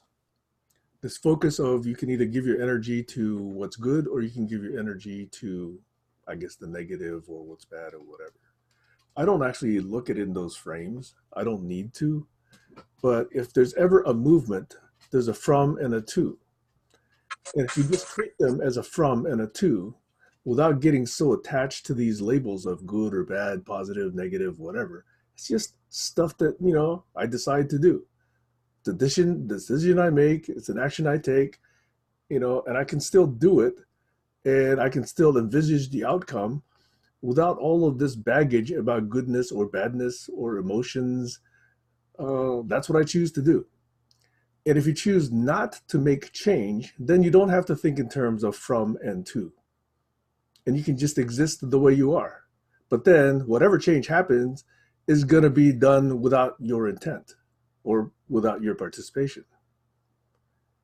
So that's the way I'm looking at it. I'm not looking at it in these emotion-laden terms of good or bad or positive or negative. Over.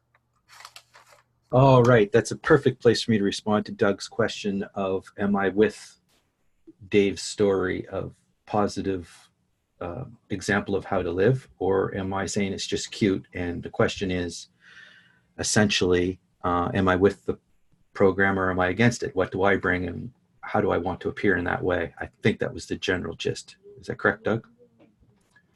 Yeah, that captures it. Okay. And Sam just answered it. And I answered it too by saying, I'm not framing it that way.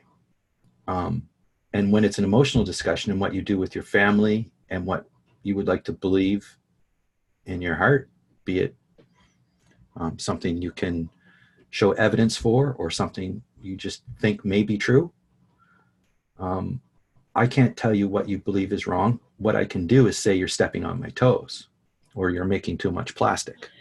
And they say, well, the plastic is awesome for keeping bacteria off of food and shipping. And it's amazing for building medical implements and medical things to keep away bacteria. You know, so plastic is a wonderful tool. Fuel is a wonderful tool, but they have a double-edged sword. It's not like you can find something that's pure. Pure tools to me, language, money, things that can be changed into anything. A hammer's kind of a pure tool. It's hard to clean a window with it, but you know, you can do pretty well anything with it. So it's how you use the tool, and if you understand what the continuum of possibilities are. So people who are certain about things and then have authority with that is kind of my focus. Not people that have certainty and have no authority. They can be, you know, very certain that a particular type of banana tree is the best one. You know, have at it. you know, that's your experiment. If I actually happen to be in a business with you growing bananas, then that might become a point that we could find out, you know, is it really the best banana tree? So it comes down to context of many contexts. And I think that's where Heiner shines as well, is this multimodal context. So when you allow someone to sweet talk you with love and affection, are they actually missing the nuance of what's actually happening? Are they actually in the game? Or are they just making their own game and saying, you guys play your game, I don't want anything to do with that? Because if I manage to get Doug and Sam together to discuss what it means to, what is the importance of managing and handling disagreement well, which is the way Sam phrases it, I understand it in those terms. I might be able to speak about it in the way Doug sees it, but I think Doug backs up one step and says, well, hold on. Before you get to the competition level, are we coming from a place of fear? Or, you know, I think, you know, Doug looks from a bigger picture, and then somebody might look at a bigger picture than that and say, like, well, what is our purpose on earth? Are we here to serve a master of some deity? And, you know, if you get into that worldview, then you know, it's very difficult to, so I think when you go down to the center of the onion, what kind of banana to grow, then you've got a real discussion. So to have these meta conversations is extremely difficult. People can free associate, they can get you off track. There's no talking tool where you get 5 minutes and then the next guy. So that's why I think if I was to become more actualized, I would have to say, okay, well, you're in my space now and I'm going to host this space, and I would like your opinion on this and your opinion on that. And maybe we'll talk for 15, 20 minutes. And maybe I'd be like a moderator. I can't do that here unless, you know, I was asked to do that, or people agreed, you know, why don't we take a certain day and we'll see if we can map a certain thing out. For me to do mapping in GCC every day would be disruptive. So that's what I meant by disruptive. And to do it properly and listening and integrated, it could be extremely powerful. But how do I get people to see the power of that story and say, hey, I want to help contribute. I think that's a great idea. I think what Sam said was perfect, as far as, are you actually in the game? Are you giving your opinion? Or have you just said, I'll have none of that? And if it's important, then, well, let's discuss it. If it's not important, well, you know, have a nice day. You know, it's nice weather. You know, there's no sense of telling somebody, especially somebody who's narcissistic, that they're wrong. Or, you know, you can't have a conversation with somebody like that. There's different mental states and mental aptitudes and social, what do they call it, soft skills. So, you know, we might need some tools to help people get in there. Say, well, you know, what you just said wasn't appreciated. Why don't you try it again another way? Because we'd like to have this conversation. And if the person can't adjust to the conversation in a way that everybody's leaning in, then, you know, maybe they'll have to try again later, as opposed to, you know, try to sabotage the conversation. Because when it comes down to the end, for me, it's very simple. Am I being lied to? And am I being bullied? And there's two kinds. There's the kind where the person is lying to you, but they don't know it. So it's not considered lying, it's considered misinformed. So am I talking to somebody who's misinformed? Am I talking to somebody who's misinformed that's certain of their point of view? So that's the nuance I'm working in. And can we step back and look at this? And they say, no, you're just not listening, go away. Hold on a second. I'm gonna stop you because Anna raised her hand a ways back, and I was done. That was a good time, Doug. Thank you. We're at the top of the hour, so Anna, this is also a final for you. And any final shares, thoughts that anybody would have or like to offer about the session or anything in it, Anna? Yeah, I certainly got the feeling, Colin, that you feel attacked.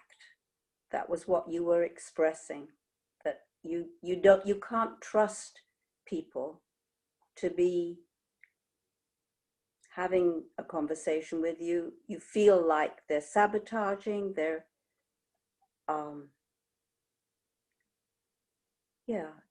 expressing a lot of feeling of fear, which is what you spoke about. And that coming into a conversation with that feeling of being threatened means that you're starting off without the possibility of actually coming to an agreement, because you distrust the person on the other side.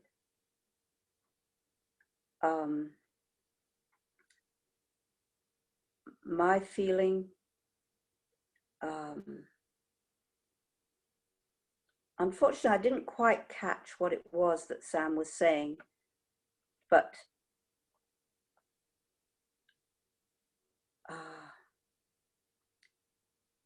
yeah, I would reiterate what I was saying before, that if you come into a conversation and you're going to focus, that's what you want to focus on. You want to focus on conflict. It's adversarially dominated before you even start.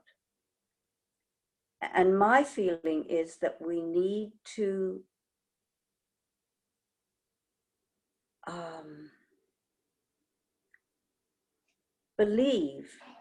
have a belief that there is a possibility of finding agreement with each other, trusting each other, that that is what we are looking for with each other. So, you know, if we start off with this lack of trust, I think there's, that's what I would say is that's what needs to be dealt with first. So yes, in that sense, I think it's important to look at the negativity. You could call it the blocks. This is what we're doing here. We're looking at the blocks to having agreement. And if we start off with those sort of blocks, then that's where we have to start. And actually, that's what we're doing. So, okay, I finish it there. That's the concept. Anybody else with closing shares, thoughts? No to Tees. Heiner, anything on your end? Just sorry I was an hour late because I didn't realize that, yeah. Well, we Europeans are always an hour late because you universal people are always on a different, how do you say, timeline. Next I think week it was they not will just say. British, but the French and the German and all these colonials who tried to make their world and messed it up. No, I have nothing more to say. It was great to see you. I'm totally down under into my four futures, but maybe there we meet one day.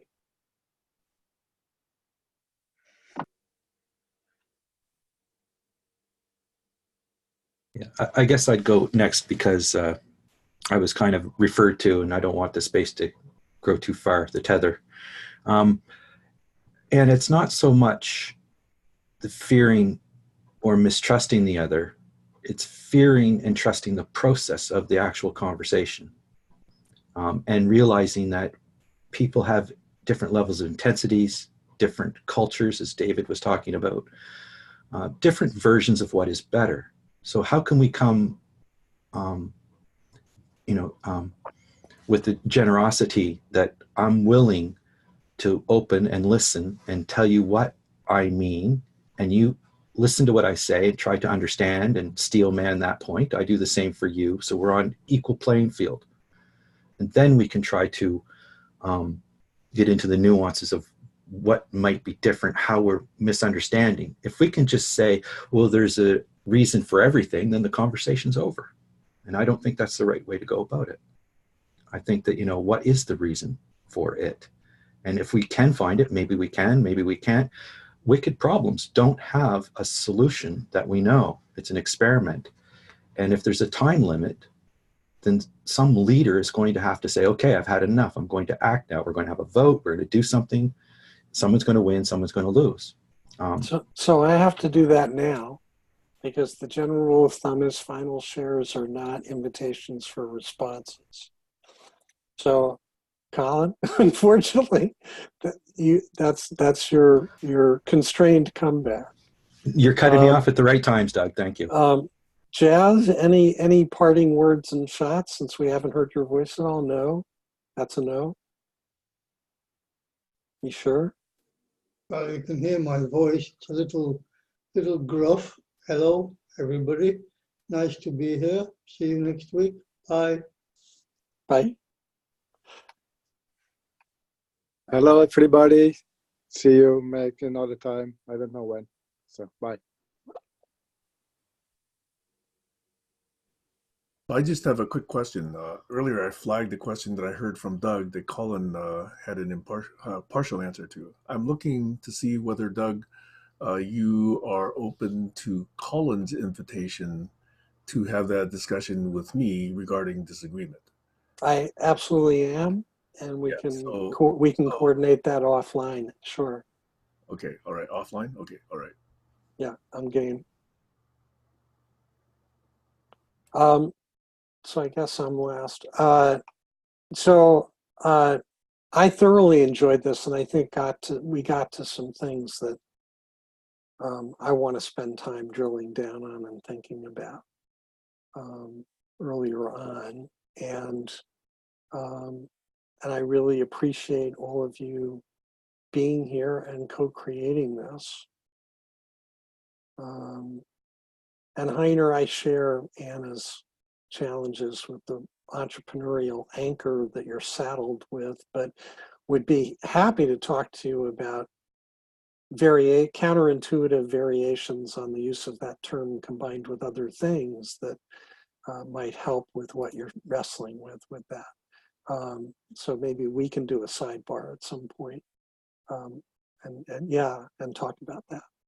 And with that, we're a little over time, and thank you all. And enjoy the rest of your day, whichever day, evening, and time zone you are in. Bye.